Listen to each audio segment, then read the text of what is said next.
அண்ணன் அவர்கள், மகேந்திரன் அண்ணன் அவர்களே,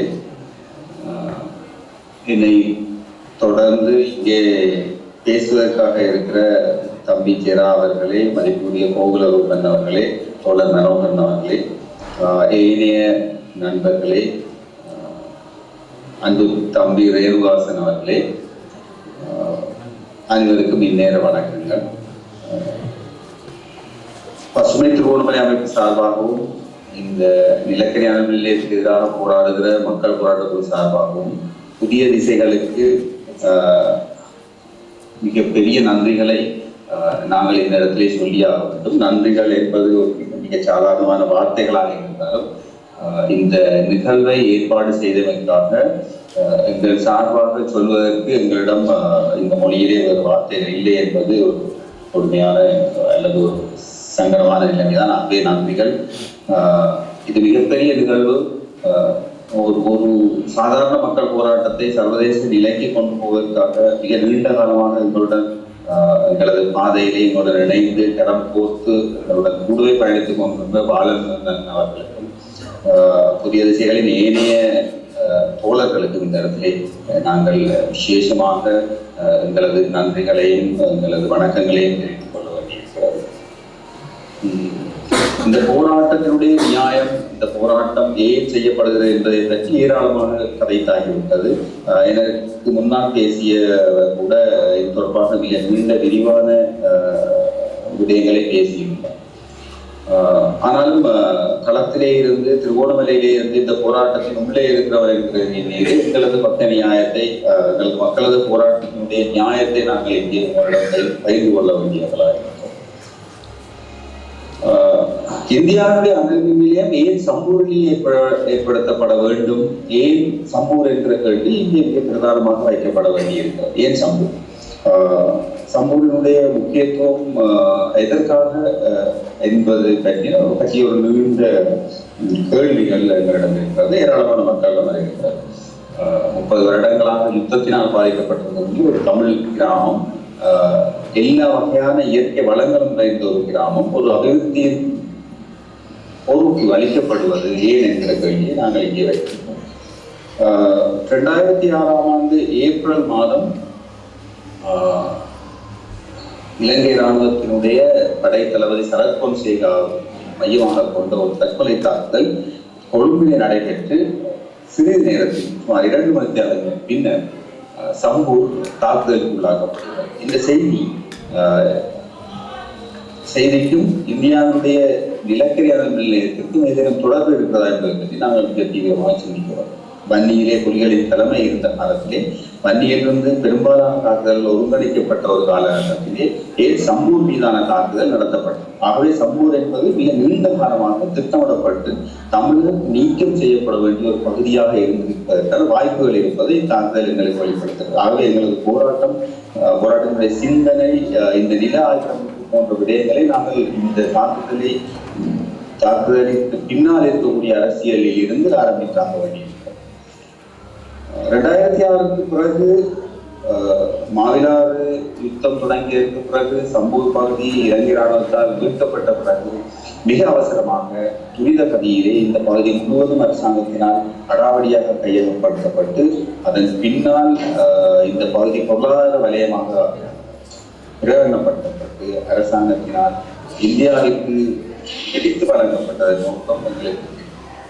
இதற்கு பின்னால் இந்தியா இங்கே வருகிற பொழுது தமிழர் தரப்பாக சொல்லப்படுகிற தமிழ் தேசிய கூட்டமைப்பு எந்த காரணத்தை கொண்டு குறிப்பிடத்தக்க அபிவிருத்தி திட்டங்களையோ அல்லது இராணுவ பிரச்சனைகளையோ அல்லது நில ஆக்கிரமிப்பையோ கேள்வி பெற்ற போவதில்லை என்ற அரசியலை மஹிந்த அரசாங்கம் சரியாக மிக தீவிரமாக திட்டமிட்ட அந்த காலப்பகுதியிலே அரங்கேற்றி இருக்கிற அரசியல். சம்பூர் பகுதி எல்லோருக்கும் தெரிந்தது போல அதனுடைய நிலப்பரப்பும் அதனுடைய இயற்கை வளம் எந்த வகையிலே இந்த மக்களுடைய வாழ்வாதாரம் இருந்தது என்பதற்கு நான் இங்கே சொல்லியாக வேண்டும். எனக்கு பின்னால் பேச இருக்கிற மகேந்திரன் இதை பற்றி இன்னும் தெளிவாக முடியாதுவார். தொடர்ந்து கலந்துரையாடலுக்கு பசுமை திருவோணமலை அமைப்பினுடைய மிக முக்கியமான ஒரு உறுப்பினர் தம்பி ரேணுகாசன் அங்கே இருக்கிறார். அவர் தொடர்ந்து தொடர்பான சம்பூருடைய நில அமைப்பு, சம்பூருடைய வாழ்வாதாரம், சம்பூருடைய இயற்கை வளம் தொடர்பாக மிக தெளிவாக விளக்கி கூறுவதற்கு இருவர் அங்கே இருப்பது எனக்கு ஓரளவு திருப்தி அளிக்கிறவர்களுடைய வழக்கில் நான் பெரிதாக பேசுவ வேண்டிய தேவை தற்பொழுது இல்லை. ஆனாலும் ஒரு 30 வருட நீண்ட யுத்தமும் அதன் தொடர்பான இடம்பெயர்வுடன் தொடர்ந்து பாம்பலிலே மிக நீண்ட காலமாக வாழ்ந்த மக்களுடைய வாழ்க்கையின் பொறுமைகளையும் தாண்டி ஒரு அபிவிருத்தி என்பதன் பேரினால் இந்த மக்களின் காணிகள் அபகரிக்கப்படுவதை, மக்களுடைய வாழ்வாதாரத்திற்கு தேவைப்படக்கூடிய நிலங்களையும் அவர்களுடைய கடல் வளத்தை, எங்களுடைய மண்ணையும் எங்களுடைய நீர்வளத்தையும் பாதிக்கிற ஒரு அபிவிருத்தியை நாங்கள் தொடர்ச்சியாக ஏற்றுக்கொள்ளத்தான் வேண்டுமா என்கிற கேள்வி எங்கள் மத்தியிலே தீவிரமாக முன்வைக்கப்பட்டது. அது தொடர்பான கலந்துரையாடல்களின் ஒரு பகுதியாகத்தான் இந்த போராட்டத்திற்கான முன்னெடுப்புகள் இந்த மத்தியிலே இருந்து ஆரம்பிக்கப்பட்டது. தமிழ் மக்களின் பிரதிநிதிகள் என்று சொல்லப்படுகிற, தமிழ் மக்களை பிரதிநிதித்துவப்படுத்தி இருக்கிற, தமிழ் மக்களினுடைய ஒரே ஏக பிரதிநிதிகளாக தங்களை வெளிக்காட்டிக் கொண்டிருக்கிற தமிழ் தேசிய கூட்டமைப்பினுடைய பிற்போக்குத்தனமான அரசியல் சம்பூர் பிரதேச மக்கள் மத்தியிலே இந்த வகையான தாக்கத்தை ஏற்படுத்தியதை நாங்கள் பேசியாகும். தமிழ் தேசிய கூட்டமைப்புக்கு எதிராக பேசுவதற்கெல்லாம் தமிழ் தேசியத்தினுடைய எதிரிகளாக, தமிழ் தேசியத்திற்கு எதிரானவர்களாக வெளிக்காட்டப்படுகிற ஒரு மோசமான விமர்சனங்களை நாங்களும் எதிர்கொண்டோம். தமிழ் தேசியத்துக்கு எதிரானவர்கள் இவர்கள், தமிழ் தேசியத்துக்கு எதிராக, இந்தியாவுக்கு எதிராக இவர்கள் சீனாவினுடைய கை பொம்மைகளாக, பாகிஸ்தானுடைய கைப்பொம்மைகளாக இயங்குகிறவர்களாக நாங்கள் திரைப்பட்டோம், காணப்பட்டோம். இது தமிழ் தேசிய கூட்டமைப்புடைய மிக முதலாவது எதிர் நடவடிக்கையாக, எங்களுக்கு எதிரான செயற்பாடாக இது பதியப்பட்டது. ஆக இந்த நாட்டினுடைய முதலாளித்துவ அரசாங்கத்துக்கு எதிராகவும் பொருளாதார அபிவிருத்தி என்ற பெயரிலே நசுக்கப்படுகிற இந்த மக்கள் சார்பாக போராடுகிற ஒரு அமைப்பும், ஒரு இந்திய வல்லாதிக்கத்தை எதிர்க்க வேண்டிய நிலையில் இருக்க வேண்டிய அமைப்பினுடைய எதிரிகள் தமிழ் தேசிய கூட்டமைப்பு என்ற வழியிலே தமிழர்கள் மத்தியிலே இருந்தெழுந்தது மிக மோசமான ஒரு சூழலை எங்களுக்கு ஏற்படுத்தியது. ஆகவே இந்த இடத்திலே தமிழ் தேசிய கூட்டமைப்பு செய்த அரசியல் சூழ்ச்சியை அல்லது அவர்களுடைய துரோகத்தனத்தை நாங்கள் பேசியாகும். அதை பற்றி தெளிவுபடுத்தலை செய்தாகும். மிக நீண்ட காலமாக நாங்கள் தொடர்ச்சியான பேச்சுவார்த்தைகளை அந்த கட்சியுடன் அதனுடைய தலைமையுடன் செய்திருக்கிறோம். அதனுடைய தலைமை தெளிவாக சொல்லி இருக்கிறது, நாங்கள் இந்தியாவை எதிர்க்க முடியாது. ஆனாலும் மிக குறுகிய காலத்திலே இந்தியாவினுடைய எதிர்ப்பையும் தாண்டி எங்களுடைய மக்களது இருப்பு தொடர்பாக நாங்கள் யோசிக்கிறோம்.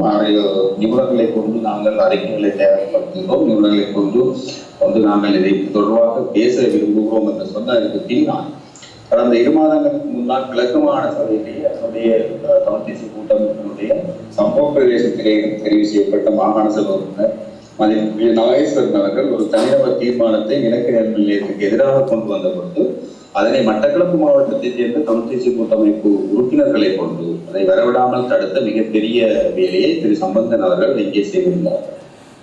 இதுவரையும் அதற்கு பிறகாக நடந்த 3 கூட்டங்களில் கூட அந்த தனிநபர் பிரேரணை எடுக்கப்படவில்லை. அந்த தனிநபர் பிரேரணைகள் எடுக்கப்பட்ட பொழுது தமிழ் தேசிய கூட்டமைப்பினுடைய எந்த உறுப்பினர்களும் அந்த சபையிலே இருக்கவில்லை என்கிற ஒரு செய்தியை நான் இங்கே சொல்லியாகும். ஆக தமிழர்களுடைய ஒரு போராட்டம் மக்களுடைய வாழ்வாதாரத்தை, நாளாந்த வாழ்க்கையை கேள்வித்தாக்குகிற ஒரு போராட்டத்தை தமிழ் மக்களுடைய பிரதிநிதிகள் என்று சொல்லக்கூடிய தமிழ் தேசிய கூட்டமைப்பு இவ்வகையில் கையாளுகிறது என்கிற செய்தி என்கிற நிலைப்பாட்டை நீங்கள் அறிந்து கொள்ள வேண்டிய தேவை இங்கே. இது மிக முக்கியமான ஒரு பதிவாக நாங்கள் இங்கே பதிய வேண்டும். இன்னொன்று, இந்த நிலப்பகுதி சம்பூர் நிலப்பகுதி தொடர்பாக ஏன் கடந்த அரசாங்கம் சரி, இந்திய அரசு சரி, இந்த பகுதியை முக்கியமான பகுதியாக ஏன் கருதுகிறது என்கிற அரசியல் 2006 நடைபெற்ற உள்நாட்டு யுத்தத்தின் போது திருவோணமலை கடற்படை தளம் மீதான தாக்குதலை சம்பூர் பகுதியில் இருந்துதான் புலிகள் செய்திருந்தார். பகுதியிலிருந்து மிக நீண்ட தூர எறிகணைகளை வீசக்கூடிய எறிகணை வீச்சு உபகரணங்களூடாக திருவோணமலை கடற்படை தளம் தாக்கப்பட்டதன் பின்பாக இந்த பகுதி முழுவதும் தமிழர் நீக்கம் செய்யப்பட வேண்டிய தேவையை பாதுகாப்பு கருதி சென்ற அரசு செய்தது. அவை இந்த நுண்ணரசியலை தாண்டி இந்தியாவுக்கு எந்த வகையான புவிசார் அரசியல் நலன் இங்கே இருக்கிறது என்பதை பார்க்க வேண்டும். திருவோணமலை என்பது என்ன வகையான புவிசார் அரசியல் மைய புள்ளியாக இருக்கிறது என்பதை நாங்கள் இந்திய கம்பெனிகளுக்கு சொந்தமான எண்ணெய் கிணறுகள் சீன குடாவிலே வைத்திருக்கிற இந்தியா அதனுடைய அடுத்த பகுதியான சம்பூரை தன்னுடைய கட்டுப்பாட்டிலே வைத்திருக்க வேண்டும் என்று நினைப்பது அதனுடைய தீவிரமான புவிசார் அரசியலை எங்களுக்கு தெளிவுபடுத்துகிறது. இன்றைக்கு போராட்டத்தினுடைய ஒரு புள்ளியிலே இலங்கை அரசாங்கம் எங்களது மக்களது போராட்டத்தின் தீவிரத்தை உணர்ந்து கொண்டதன் பின்பாக இந்தியாவுடனான பேச்சுவார்த்தையிலே இலங்கையிலே நிலக்கரி அனல் மின் நிலையத்தை நிறுத்தி ஒரு மாற்று செயற்திட்டத்தை செய்ய வேண்டும் என்ற கோரிக்கையை வைக்கிற பொழுது இந்தியா மிக தெளிவான செய்தியை இலங்கை அரசாங்கத்துக்கு சொல்லி இருக்கிறது, உங்களுக்கு சம்பூர் இந்த நிலப்பகுதி வேண்டும் என்பது. ஆகவே இதற்கு பின்னால் இருக்கக்கூடிய அபிவிருத்தி என்கிற பேச்சு, மின்சார உற்பத்தி என்கிற பேச்சு, இலங்கையினுடைய சக்தி தேவைக்காக இந்தியா உதவி செய்கிறது என்ற பேச்சுகளை தாண்டி இந்த மண்ணின் மீது இந்த திருவோட்டை என்கிற நிலப்பகுதியின் மீது இந்தியாவுடைய விருப்பத்தையும் அவருடைய பூகோள அரசியல், புவிசார் அரசியல் நலன் தொடர்பான எண்ணப்பாட்டையும் நாங்கள் விளங்கிக் கொள்ளக்கூடியதாக இருக்கிறது. அதை நாங்கள் விளங்கிக் கொள்ள வேண்டும். ஆகவே இந்த இக்கட்டான ஒரு சூழ்நிலையில் இளைஞருடைய பாதுகாப்பு தொடர்பான ஒரு சிக்கல், இந்தியாவுடைய புவிசார் அரசியல் என்கிற இது இன்னும் ஒரு சிக்கல், தமிழ் தேசிய கூட்டமைப்பினுடைய இந்திய நலன்சார் கொள்கை ஆகிய 3 முக்கோண அழுத்த புள்ளிகளுக்கு மத்தியில் இருந்து எங்களது போராட்டத்தை நாங்கள் கட்டியெழுப்ப வேண்டிய மிக முக்கியமான ஒரு இக்கட்டான சூழல் எங்களுக்கு இருக்கிறது. ஆகவே ஒரு மக்கள் போராட்டம், அதனுடைய நியாயம், அந்த மக்கள் போராட்டத்தின் பக்கம் இருக்கக்கூடிய ஆட்களின் எண்ணிக்கை போன்ற விடயங்களை நாங்கள் இங்கே பேசியாங்க. இந்த பகுதியில் இருக்கக்கூடிய மக்கள் இந்த மண் பதைப்புக்கு எதிராக, இந்த நிலப்பதைப்புக்கு எதிராக ஒரு வகையான போராட்டங்களை ஏற்பாடு செய்ய முடியும், ஒரு வகையான போராட்டங்களை நடத்த முடியும் என்கிற கேள்வி இருக்கு. தமிழர் பகுதிகளிலே நீங்கள் ஒரு ஆலயம் தொடர்பாக கூட்டம் கூட்டுவதாக இருந்தால் கூட அங்கே கூட்டத்தில் இருப்பவர்களை விட அதிகமான எண்ணிக்கையான புலனாய்வுத்துறை உத்தியோகர்கள் இப்போ தற்பொழுது இருக்கிறார். நீங்கள் எந்த ஒரு கூட்டங்களை கூட்டுவதாக இருந்தாலும் சரி, எந்த இடங்களிலே நீங்கள் ஒரு இது தொடர்பான எந்த வகையான விழிப்புணர்வு செயற்பாடுகள் செய்வதாக இருந்தாலும் சரி, எங்களுக்கு முன்பாக அங்கே புலனாய்வு உத்தியோகர்கள் இருக்கிறார்கள். அரசுடைய புலனாய்வு துறையில தமிழர்கள் எந்த இடங்களில் கூடினாலும் அந்த இடங்களில் அவர்களும் கூடியிருக்கிறார்கள், புகைப்படம் எடுக்கிறார்கள். இது எதற்காக செய்யப்படுகிறது கேள்வி எழுப்புகிறார்கள், தொடர்ச்சியாக பின்தொடர்கிறார்கள். இது போன்ற மிக நீண்ட அழுத்தங்களை புலனாய்வுத்துறையை மேற்கொள்கிறார். ஆகவே சுயாதீனமாக போராட புறப்படுகிற, சுயாதீனமாக அரசுக்கு எதிரான செயற்பாடுகளை செய்ய புறப்படுகிற இளைஞர்களையும் மக்களையும் இது மிகப்பெரிய அச்சுறுத்தலுக்கு உள்ளாகிறது. தொடர்ச்சியான யுத்தம் காரணமாக உயிரிழப்புகள், காணாமல் போதல்கள், அது தொடர்பான பயமுறுத்தல்கள் இருந்த காலகட்டத்திலே, சித்திரவதைகள் இருந்த காலகட்டத்தை தாண்டி இன்றைக்கு ஜனநாயக சூழல் என்ற காலப்பகுதியிலே இந்த காணாமல் போதல்கள் அல்லது கொலைகள் இல்லாத ஒரு சூழலிலே நீங்கள் அரசியல் நீக்கம் செய்யப்பட்ட ஒரு சமூகத்தை அல்லது ஒரு எதிர்ப்பு அரசியல் செய்யாத ஒரு சமூகத்தை கொண்டு வருவதிலே இந்த அரசியல் மிக தீவிரமாக செயல்பட்டு வருகிறது. இந்த புறச்சூழலிலே எவ்வகையான போராட்டத்தை மக்கள் தெரிவு செய்யும், எவ்வகையான போராட்ட முறைக்கு மக்கள் தங்களை உட்படுத்த